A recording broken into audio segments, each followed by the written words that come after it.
I'm Lily Harper, 29 years old, a high school teacher who's poured my heart and soul into building a future I could be proud of. When I flew home for Christmas, I found my father alone, starving, with a note confessing my parents had squandered my $25,000 college fund on my brother's reckless party lifestyle. 3 days later, I turned their betrayal into a reckoning, breaking a toxic family cycle and reclaiming my life. What would you do if your family stole your dreams to fuel a lie? I was about to show them the true cost of their choices. Before I dive into this story, I'd love to know where you're watching from. Drop your city in the comments below. Hit that like button, and if you're new here, subscribe for more stories about standing up when it matters most. Let's start at the very beginning, where the roots of my family were planted, back when everything felt like it would last forever. Growing up in Westport, Connecticut, my younger brother Ethan and I were inseparable, despite our differences. 2 years my junior, Ethan was a whirlwind of energy, the kind of kid who could charm anyone with a grin and a quick joke. I was the quieter one, finding comfort in the pages of books and the structure of lesson plans, dreaming of a classroom where I could inspire kids to love learning. Our summers were spent chasing fireflies in our backyard, our sneakers pounding the grass as we raced to catch the ice cream truck on Elm Street, our laughter blending with the hum of cicadas. Winters, we'd gather in our cozy colonial home, stringing lights on the Christmas tree while Mom, Susan, baked gingerbread cookies, their warm spice filling the air. Dad, Robert, would sit us down at the dining table, his carpenter's hands steady as he taught us to carve wooden ornaments, each one a small piece of our family's story. Those early years were a golden haze, a time when love and dreams seemed limitless.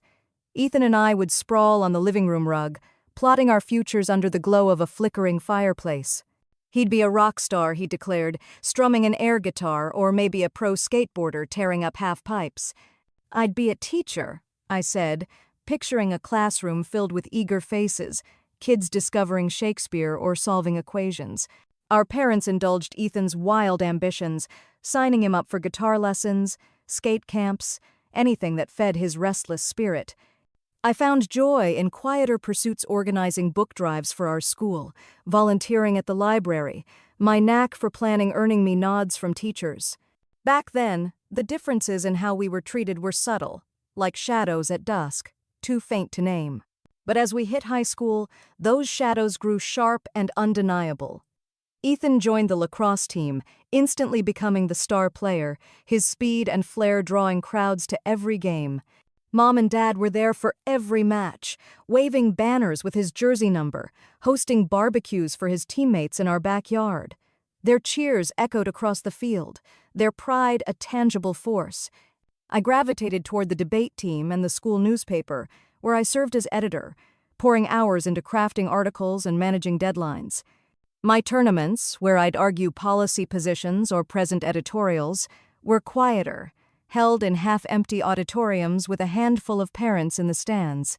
More often than not, Mom and Dad had something come up, a last-minute client for Dad's carpentry business, a book club meeting for Momore they'd slip in late, missing my closing arguments. Athletics and charisma build character, Dad would say, clapping Ethan on the back after a win, his smile wide. That newspaper stuff is great, Lily, but it's just a hobby. You'll find something bigger someday. His words cut deeper than I let on, but I buried the hurt, channeling it into my ambitions.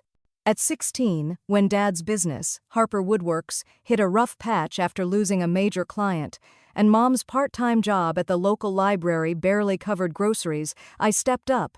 I took a job at Sally's Diner, waiting tables after school and on weekends, my apron stained with ketchup as I juggled plates and smiled through exhaustion. I'd come home late, my feet aching, and balance the family's budget, making sure we didn't fall behind on the electric bill or the mortgage. Ethan, meanwhile, partied with friends, bought new skateboards, and upgraded his guitar amp, his life untouched by our financial strain. Mom shielded him, her voice soft but firm. Ethan's sensitive, Lily. He needs to focus on his dreams. You're so responsible, you can handle this. I didn't resent him then. He was my little brother, the dreamer with the infectious laugh, and I wanted him to have the freedom I'd never had. But the pattern was unmistakable. Ethan was the golden child, the one whose whims were indulged, while I was the reliable one, expected to hold everything together. By 18, I'd saved enough to enroll in community college, taking education courses while working as a tutor, helping middle schoolers with algebra and reading. Each month, I transferred $400 to what Mom called my college fund, a savings account she insisted on managing. "Banks are complicated for young people," she'd say, her tone leaving no room for argument. "We'll keep it safe until you're ready to pay off loans or start your teaching career." I trusted her implicitly, never questioning the joint access she'd maintained since I was a kid. Over 7 years, my contributions grew to $25,000, a nest egg I planned to use to clear my student loans after transferring to UConn for my bachelor's degree in education. Ethan's path was a train wreck. At 14, he started skipping lacrosse practices, claiming the team was too mainstream for his vibe. By 16, he was caught with a flask of vodka at a school dance, a misunderstanding my parents smoothed over with a donation to the school's athletic fund. At 18, he dropped out of high school, refusing to take the GED because school's for losers. Mom and Dad welcomed him back with open arms, giving him a job at Harper Woodworks, the family's small carpentry business that Dad had taken over from his father. Despite having no skills or work ethic, Ethan was named marketing assistant, a vague title that came with a paycheck, a desk, and zero accountability. "It's about connections, not just hard work," Mom said when I dared to question it over Thanksgiving dinner one year, my voice barely above a whisper as I pushed mashed potatoes around my plate. "Ethan's got a spark that'll take the business places." I swallowed my frustration, focusing on my studies, my part-time job, my future. Dad was my anchor during those years. A quiet man with a carpenter's rough hands and a teacher's patient heart, he'd sit with me in his workshop, the smell of sawdust filling the air as we discussed my lesson plans for student teaching. "You've got a gift, Lily," he'd say, his eyes crinkling with pride. "Kids need teachers like you, ones who see them for who they are." When Mom and Ethan dominated family conversations, Dad's workshop was my refuge, his steady presence a reminder that someone believed in me. Ethan's spark never caught fire. At 20, he started a YouTube channel for skateboarding tricks, costing my parents $3,000 in camera gear before he abandoned it after 6 videos. At 22, he tried DJing, blowing $5,000 on turntables and speakers, only to quit after a handful of poorly attended gigs at local bars. Last Christmas, he barely showed up for dinner, rolling in hours late with bloodshot eyes, reeking of marijuana and cheap cologne. Mom piled his plate with ham and mashed potatoes, her smile tight but unwavering. "He's just finding himself," she'd say, her voice defensive. "Not everyone's meant for college or a 9-to-5 like you, Lily." I nodded, my fork frozen mid-air, but inside I was screaming. Meanwhile, Dad's health was slipping his heart condition, a murmur that had worsened into arrhythmia, drained his energy, making simple tasks like climbing stairs a struggle. My parents spent less time with him, claiming they were swamped with Ethan's projects. My own career, though, was blossoming. Teaching was my calling, a way to nurture young minds and give them the tools to dream bigger. At 27, I landed a job as an English teacher at Lincoln High School in Providence, Rhode Island, where I taught literary everything from To Kill a Mockingbird to The Catcher in the Rye, coached the debate team. My students loved my enthusiasm, their hands shooting up during discussions about Atticus Finch or Holden Caulfield. Parents appreciated my clear communication, often thanking me at conferences for helping their kids find their voice. Last month, I was offered a curriculum coordinator role at the district level, a promotion that would increase my salary and let me shape how literature was taught across multiple schools. It was a milestone that felt like a quiet triumph after years of grinding. The promotion coincided with another opportunity, a consulting gig with Sterling Partners, a nonprofit that supported education startups, helping them manage budgets and secure grants. The $40,000 contract was a game changer, a chance to pay off my student loans faster and maybe even save for a house. I'd been working with Jenna Patel, Sterling's program director, who'd seen me present on school funding models at a conference in Boston. She didn't know I was Ethan's sister when she reached out, impressed by my ability to spot inefficiencies in financial plans. After months of analyzing budgets, reviewing grant proposals, and advising on fiscal strategy, Sterling finalized their funding decisions, and my contract was a key part of their success. "You're a lifesaver, Lily," Jenna told me during a Zoom call, her smile wide. "We need more people with your eye for detail." I shared the news with my parents during one of our weekly phone calls, my voice bright with hope for a flicker of pride. "That's nice, sweetie," Mom said, her tone distracted, as if she were scrolling through her phone or flipping through a magazine. "Did you get the invite to Ethan's big launch party? He's throwing it at the house for his new entertainment company. It's going to be huge, Lily. You should see the guest list." Her words landed like a slap, but I brushed them aside, focusing on the upcoming Christmas holiday. Ethan had been dating Mia Sterling, a socialite whose father, Victor Sterling, owned Sterling Partners, the very nonprofit I was consulting for. Their relationship was a spectacle nights at exclusive Manhattan clubs, weekend getaways to Las Vegas, Instagram posts dripping with excess. My parents were over the moon, treating Ethan's fling like a golden ticket to revive their struggling business. "Victor's taken a real shine to Ethan," Mom gushed during another call, her voice bubbling with excitement. "He's introducing him to big names in entertainment. This could turn Harper Woodworks into something global, Lily. Can you imagine?" The irony wasn't lost on me. My consulting gig was earning me respect in Victor Sterling's world, but Ethan's party hopping was the family's pride and joy. 6 months into their relationship, Ethan announced a business venture with Mia, some vague entertainment project that sounded more like an excuse to throw lavish events than a legitimate company. My parents threw themselves into it, attending his parties, boasting about his connections to anyone who'd listen. Meanwhile, Sterling Partners was seeking a startup to fund, a project I was indirectly supporting through my consulting work, analyzing budgets for potential investments. I attended one of Ethan's parties in November, a chaotic event at a rented loft in New Haven, where I met Victor Sterling in person for the first time.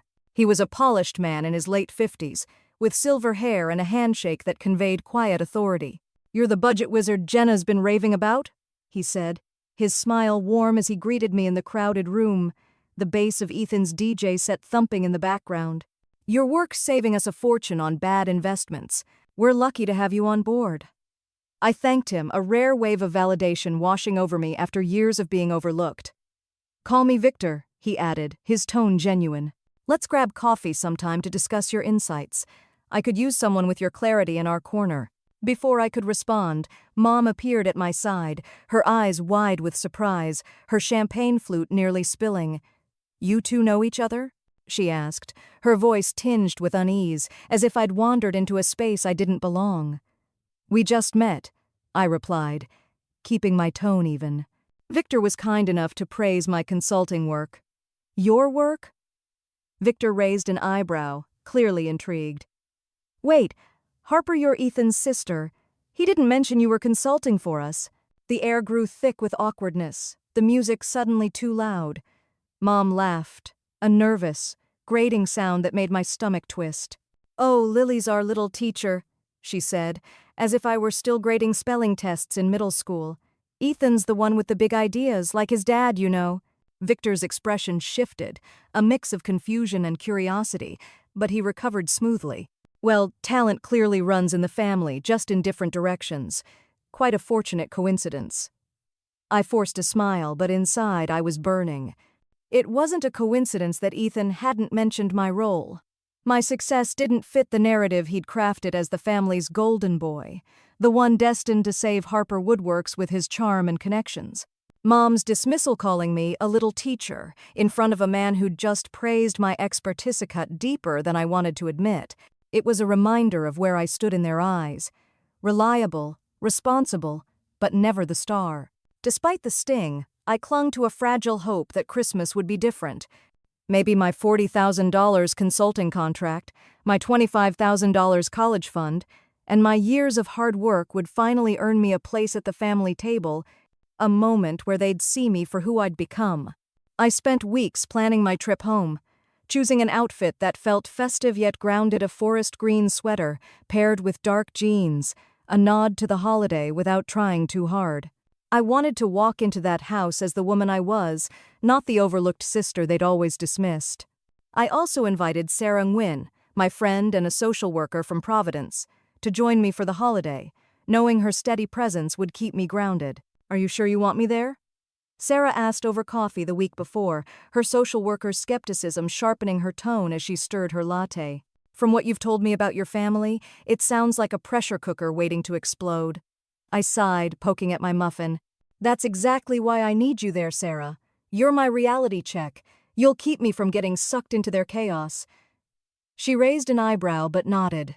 All right, but I'm bringing my crisis intervention skills, just in case. The night before my flight, I called Ethan, hoping to connect before the holiday whirlwind took over. Hey, excited for Christmas, I said, keeping my voice light despite the late hour, the hum of my apartment's heater in the background. Yeah, cool, he replied, his voice distracted, as if he were scrolling through his phone or chatting with someone else. It's wild here, Lily. Mia's got this killer DJ lined up for the launch party, and Victor's bringing some big-shot investors. It's gonna be epic. Need any help with anything? I offered, trying to bridge the gap. Nah, we're good, he said, his tone clipped. A pause stretched between us. Oh, about the seating for dinner nothing, we shuffled some stuff around. See you tomorrow. As I hung up, a twinge of unease settled in my chest, a nagging feeling I couldn't shake. His vague comment about seating felt off, but I pushed it aside, telling myself I was overthinking it. Tomorrow would be different, I repeated like a mantra.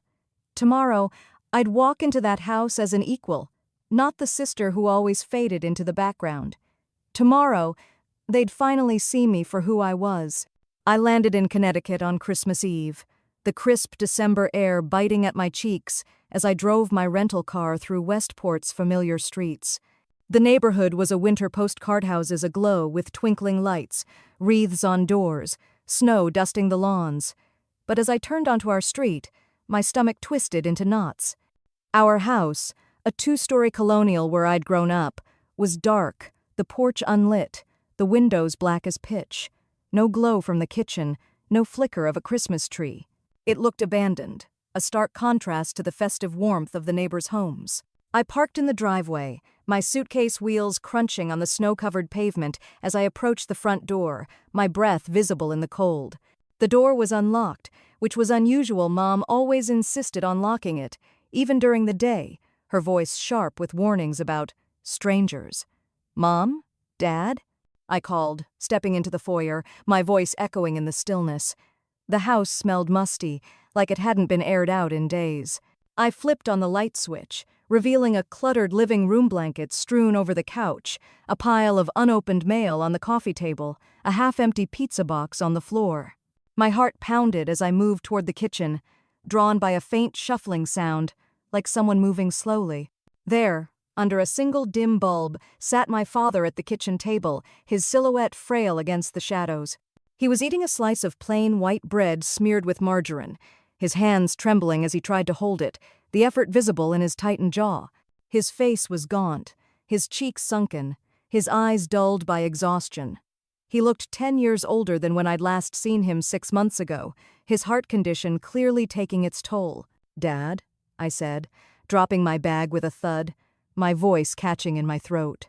I rushed to his side, kneeling beside his chair, grasping his hand.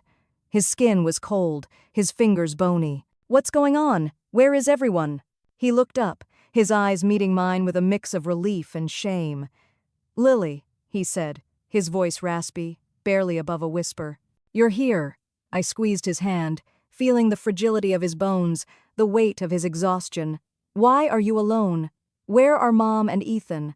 His gaze flickered to the refrigerator, where a single piece of paper was taped, its edges curling. My hands shook as I stood and pulled it down, the words scrawled in Mom's hurried handwriting hitting me like a sledgehammer. "Used your college fund for Ethan's new venture. At his launch party in NYC, back Monday. Love, Mom and Dad." My knees buckled, and I sank to the floor, the note crumpling in my fist as the world tilted. My $25,000 college fund, 7 years of waiting tables, tutoring kids, skipping spring breaks, and living on instant noodles gone. Squandered on some venture of Ethan's, a project I'd never even heard of until this moment. The kitchen spun, the fluorescent light above casting harsh shadows on the cracked linoleum. They took it all, I whispered, tears burning my eyes, my voice breaking under the weight of betrayal. Dad's trembling hand rested on my shoulder, his touch grounding me despite his own frailty. "We'll make this right, Lily," he said, his voice steady despite his condition. "I promise you, we'll make them see." I forced myself to breathe, wiping my eyes as I took in the kitchen with new clarity, my teacher's instinct for assessing a situation kicking in. Dirty dishes overflowed the sink, their edges crusted with dried food, the smell of spoiled milk lingering. Unopened mail spilled across the counter, envelopes stamped "Final Notice" glaring at me in red ink. I opened the fridge, my heart sinking further. Nothing but a jar of pickles, a half-empty tub of margarine, and a single can of soda. No fresh food. No prepared meals for a 68-year-old man with a heart condition that required a balanced diet and regular medication. I checked the counter, finding his medication organizer empty. Not a single pill in its compartments. The slots for his beta blockers and blood thinners starkly bare. "How long have you been eating just bread?" I asked, my voice tight with a mix of anger and fear, my hands gripping the edge of the counter to steady myself. "Since Tuesday," Dad admitted, looking down at his plate, his fingers tracing the crumbs. "Can't cook with my hands shaking like this." He flexed his fingers, the tremor pronounced, a symptom of his worsening arrhythmia and the stress of being left alone. "Where are your pills?" I asked, dread pooling in my stomach, already knowing the answer would break me further. He sighed, his shoulders slumping. "Ethan was supposed to pick them up from the pharmacy. He said he'd be back, but I haven't seen him since yesterday. He took my truck for some meeting." The betrayal deepened with every word, each one a fresh wound. Not only had my parents stolen my life savings, but they'd left Dad without food, medication, or even basic care, all while gallivanting in New York City to support Ethan's latest pipe dream. I tried calling them, my fingers fumbling with my phone, the screen blurring through my tears. Mom's voicemail picked up, her cheerful voice a mockery of the chaos she'd left behind. "We're making memories in NYC. Leave a message." Dad's was the same, his gruff tone promising a callback that wouldn't come. Ethan's phone went straight to voicemail, his inbox full, his recorded greeting a slurred, "Yo, leave a message. I'll hit you back." I slammed my phone on the counter, the sound echoing in the quiet kitchen, my chest heaving with rage. "Dad, why didn't you call me?" I asked, kneeling beside him again, my voice breaking as I searched his tired eyes. "I would have come right away." He shook his head, a faint smile flickering. "I didn't want to worry you, Lily.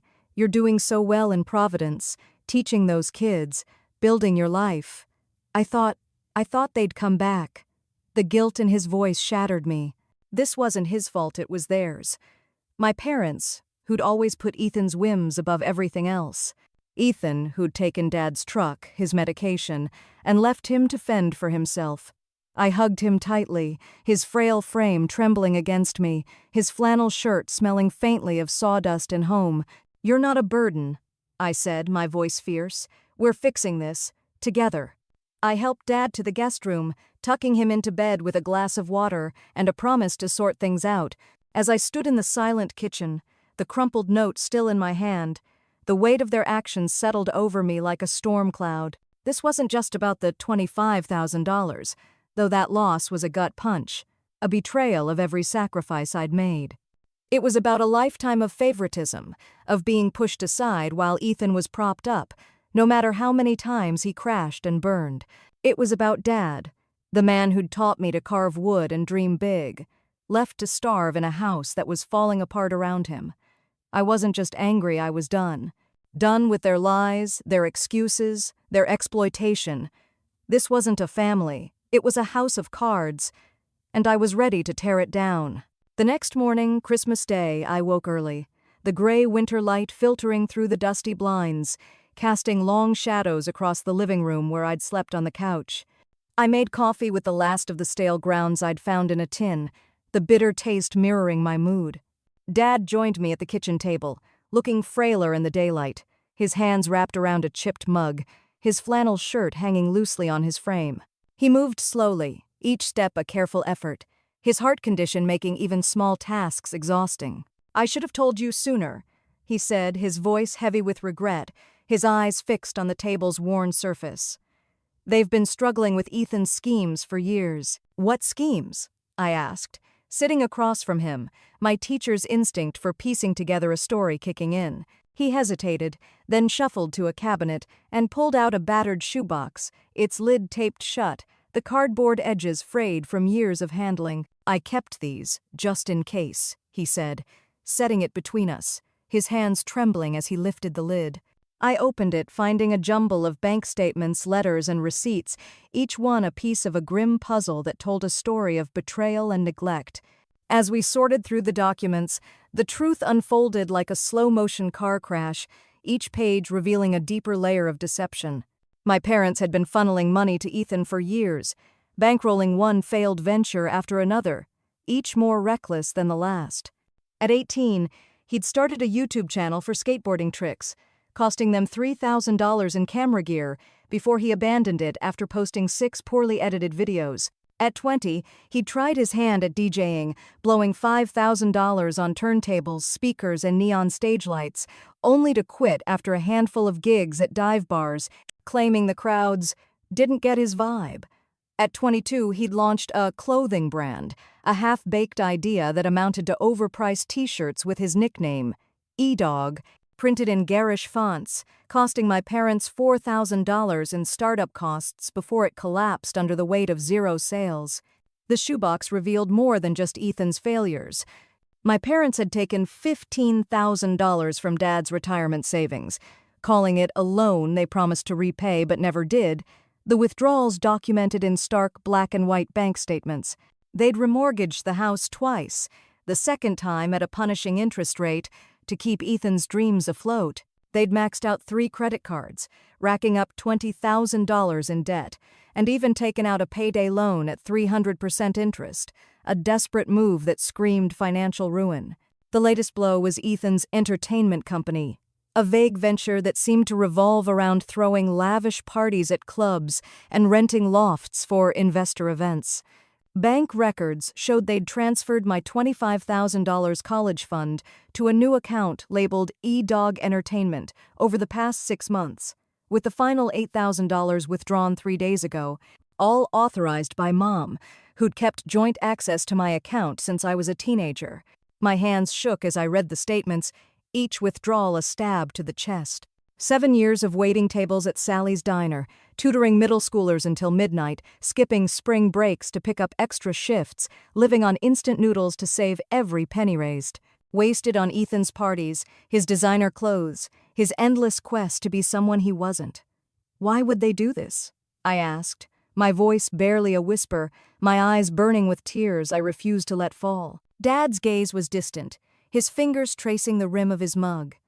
They think Ethan's their ticket to something bigger, he said. They've always seen him as the one who'll make them proud, while you... He trailed off, but I knew the rest.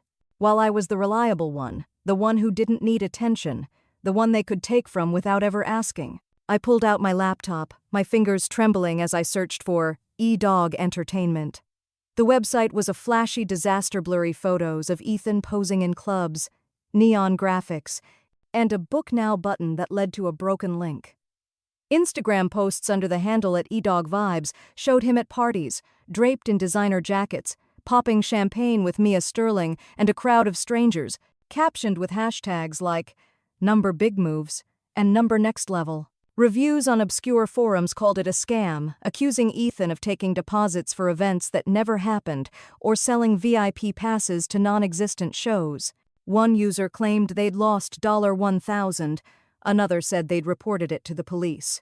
My $25,000 my future had been poured into this fraud, along with Dad's savings and my parents' dwindling resources. Why didn't you tell me?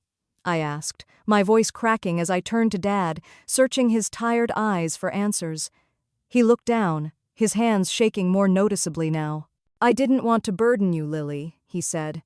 You're teaching, making a difference, living your life in Providence. I thought they'd come around, that Ethan's big break would happen. His guilt mirrored my own. I should have checked my account, questioned Mom's control, noticed Dad's declining health. But the blame wasn't ours, it was theirs. I called Sarah, my voice shaking as I poured out the story over the phone, pacing the kitchen as Dad watched silently. "They stole $25,000, Sarah," I said, my words tumbling out.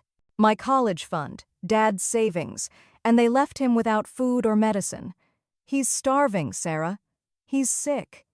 She listened, her social worker's mind already assessing the crisis. "First, check your credit report," she advised, her tone calm but urgent. "If they accessed your savings, they might have opened accounts in your name. Then get power of attorney and a healthcare proxy for your dad to protect his assets and medical decisions. If your parents push back, they could claim he's incompetent." She paused, her voice softening. "And Lily? Document everything, bank records, that note, his condition. You might need it for legal action. I'm catching the next flight to help." A credit check showed no additional damage, but the bank confirmed my worst fears. My college fund had been drained systematically over 6 months, with Mom's electronic signatures authorizing every withdrawal. I called the local pharmacy, learning Ethan hadn't refilled Dad's beta blockers or blood thinners in weeks, leaving him at risk of a heart episode. I contacted the Westport police, reporting Dad's truck, a gray Ford F-150, as stolen by a family member in distress, hoping to track Ethan without escalating to an arrest just yet. Dad pulled out an old photo album from a drawer, his fingers trembling as he flipped through it, the pages brittle with age. "Your mom was always jealous of her sister Emily," he said, his voice low.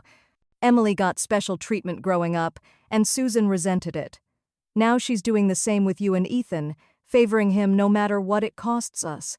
The photos told the story in stark relief. Ethan front and center at family events, grinning with new skateboards or guitars, while I stood in the background, even at my high school graduation or college acceptance party. I'd told myself it was because Ethan needed more support, that he was the troubled one, but the truth was uglier. They saw him as their legacy, their chance at glory, and me as their safety net, the one they could plunder without consequence. The doorbell rang, interrupting our somber reflection, and I opened it to find Mrs. Ellis, our next-door neighbor, standing on the porch with a tin of homemade sugar cookies, her face etched with concern under her knit scarf. "I've been worried about Robert," she said, hugging me tightly, her breath visible in the cold. "Your parents haven't been by in weeks, Lily, and Ethan's had wild parties here. Last week, I saw cars lined up the street, music blaring until 3 a.m., and I called your mom, but she said Ethan's just networking for his business." Her words confirmed my suspicions. Ethan's entertainment company wasn't a business, it was a front for parties, a scam to justify his excess, funded by my savings and Dad's health. "Thank you, Mrs. Ellis," I said, taking the cookies, my voice steady despite the storm inside. "I'm handling it now." She squeezed my hand, her eyes kind but worried. "You're a good daughter, Lily. Robert's lucky to have you." As she left, I felt a surge of determination, a fire kindling in my chest. This wasn't just about my $25,000 or Dad's neglect, it was about a family that had exploited us for years, prioritizing Ethan's fantasies over our survival. I spent the rest of Christmas Day documenting everything. Bank statements, the note, Dad's empty medication organizer, photos of the neglected house cobwebs in corners, a leaky faucet dripping into a rusty sink, unpaid utility bills threatening disconnection. Each piece was evidence, a brick in the case I was building against their betrayal. By evening, I was exhausted but resolute, my teacher's instinct for planning taking over. I cooked a simple dinner from groceries I'd bought at a 24-hour market chicken noodle soup and fresh bread, watching Dad eat with quiet gratitude, his hands still trembling but his eyes a little brighter. "We're not just reacting to this, Dad," I told him, my voice firm as I set a bowl in front of him. "We're taking control. They don't get to do this to us anymore." He nodded, his gaze fierce despite his frailty. "I trust you, Lily," he said.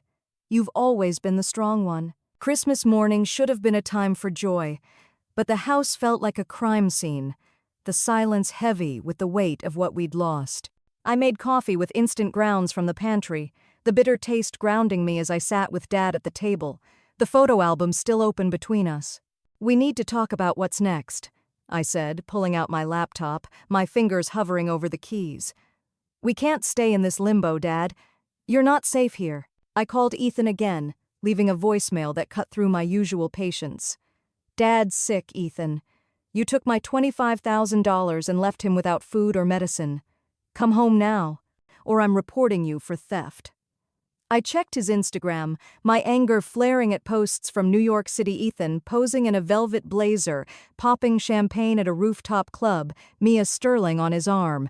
Caption number E-Dog vibes and number big things coming. The audacity of him flaunting a lifestyle funded by my savings, while Dad starved, made my blood boil. I contacted the Westport police again, learning Dad's truck had been spotted at a parking garage in Manhattan. I called the garage, confirming Ethan had parked it there under his name. I left a message with the attendant. Tell him to return the truck immediately, or I'm pressing charges. I also emailed Jenna Patel at Sterling Partners, warning her about Ethan's scam. I'm his sister, I wrote. His entertainment company is a fraud. You need to investigate before funding it. Jenna replied quickly. Thank you, Lily. We'll look into this immediately. Victor will be livid if Ethan's misled us. Back in the kitchen, Dad and I sorted through more documents from the shoebox. They took my tools, he said suddenly, his voice breaking. Said they needed to sell them for Ethan's startup. Those were my father's tools, Lily. The violation felt personal, a theft of his legacy as much as his health. I hugged him, my resolve hardening. We'll get justice, Dad, I promise. The doorbell rang again, and I opened it to find Karen Walsh, Sarah's social worker colleague, carrying a briefcase and a determined expression. Sarah filled me in, she said, stepping inside. We need to secure Robert's assets and medical decisions. She spread out legal forms on the table: power of attorney, healthcare proxy, and a preliminary guardianship application. These give you authority over his finances and care, Karen explained. If your parents contest his competency, we'll need medical documentation, but this is a strong start. Dad signed the forms with a shaky hand, his signature uneven but resolute. I trust you, Lily, he said, his eyes meeting mine. You're my daughter, and you've always done right by me. Karen notarized the documents, her efficiency calming my nerves. We should look into assisted living, she suggested. Robert's heart condition needs consistent care, and this house isn't safe for him. I nodded, pulling up a list of facilities near Providence. We found Maple Grove Assisted Living, a well-rated center with cardiac specialists and immediate openings. I can't stay here, Dad said, looking around the cluttered kitchen. It's not home anymore. I want to be near you. I contacted a real estate agent who agreed to assess the house the next day. It could sell for around $390,000, she estimated, enough to cover Robert's care and settle any debts. The plan was taking shape: move Dad to Providence, sell the house, and hold my parents accountable. But Ethan was still out there, and I needed answers. As we ate a makeshift Christmas dinner, store-bought ham, instant mashed potatoes, and Mrs. Ellis's cookies, my phone buzzed with a text from Ethan. In Nick for the launch, back tomorrow, chill. The dismissal ignited my fury. I replied, Dad's starving. You stole my $25,000 and his truck. Explain now, or I'm reporting you. No response. I turned to Dad, who was picking at his plate. We're going to make this right, I said. No more excuses. Saturday morning, I woke to a voicemail from the Manhattan parking garage. Mr. Harper moved the truck, but we have his contact. I called the police, who confirmed they'd track it. Karen called with news. E-Dog Entertainment's under investigation for fraud. Deposits were taken for fake events. Ethan's in trouble. The weight of his actions was catching up, but I needed him to face me. I spent the day organizing. I cleaned the kitchen, paid overdue bills with my credit card, and refilled Dad's prescriptions. Sarah arrived, her crisis skills ready. You're doing the right thing, she said, reviewing the documents. But be ready, they'll fight. We drafted a repayment plan for my $25,000 and prepared a police report for financial abuse and elder neglect. Sunday, Ethan called frantic. Don't call the cops, I'm back. At the house, he was disheveled, reeking of alcohol. Explain the $25,000, I demanded. It was for the company, he mumbled. Mom said you wouldn't care. You left Dad without food or medicine, I said. Dad spoke. You took my savings, Ethan. Ethan broke down. I thought I'd be big. I gave terms, return the truck, get help, repay what he could. Or I report you, I said. He agreed. Monday, my parents returned, defensive. You're overreacting, Mom said. I showed the evidence. You stole $25,000, $15,000 from Dad, and enabled Ethan's scam. I presented legal documents. Dad's moving near me. The house is sold. Sign a repayment plan or I file charges. Ethan admitted his failures. They signed. I moved Dad to Maple Grove, sold the house for $390,000, and rebuilt my savings. Ethan entered rehab, working to repay debts. My parents faced therapy. The cycle was broken, a new start forged. Have you set boundaries with family who betrayed you? Share below. Like, subscribe, share. Thanks, you deserve justice.